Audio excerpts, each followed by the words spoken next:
நெய்வேலி சுரங்கப்பணிகளின் போது வைக்கின்ற வெடிகள் கடுமையான பாதிப்பினை அந்த பகுதியில் குடிநீருக்கு ஏற்படுத்துகிறது. அங்கே இந்த கங்கை கொண்டான் பேரூராட்சி மற்றும் அங்கே சுற்றி இருக்கக்கூடிய அனைத்து கிராமங்களிலும் வீணங்கனி, சேப்பலானத்தம், செங்கால்பாளையம், ஸ்ரீராங்குப்பம் இப்படி பல்வேறு கிராமங்களில் இருக்கக்கூடிய போர்கள் எல்லாம் தண்ணீர் கலங்களாக வருகிறது.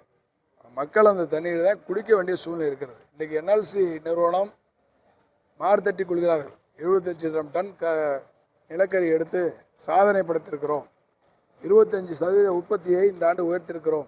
பல கோடி ரூபாய், ஆயிரக்கணக்கான கோடி வருமானம் என்று மார்த்தட்டி கொள்கிறார்கள். ஆனால் அந்த சுரங்கத்தின் அருகில் இருக்கக்கூடிய கிராம மக்கள் அந்த தண்ணி பாருங்கள், அதை எடுத்துகிட்டு வந்து மாவட்ட ஆட்சியர் காட்டலாம். இப்போ இது போர், இன்னைக்கு எடுத்த போர் தண்ணி, மழை பெஞ்சிட்டதால கொஞ்சம் பரவாயில்ல.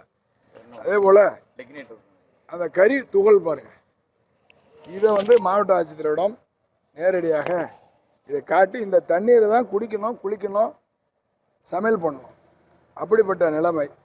ஆனால் என்எல்சி நிறுவனம் இந்தியா பூரா செலவு பண்ணுறாங்க. தங்களுக்கு பிடித்தவர்களிடத்தில் ஆளுங்கட்சியை சார்ந்தவர்களுக்கு அந்த சிஎஸ்ஆர் நிதி செலவிடப்படுகிறது.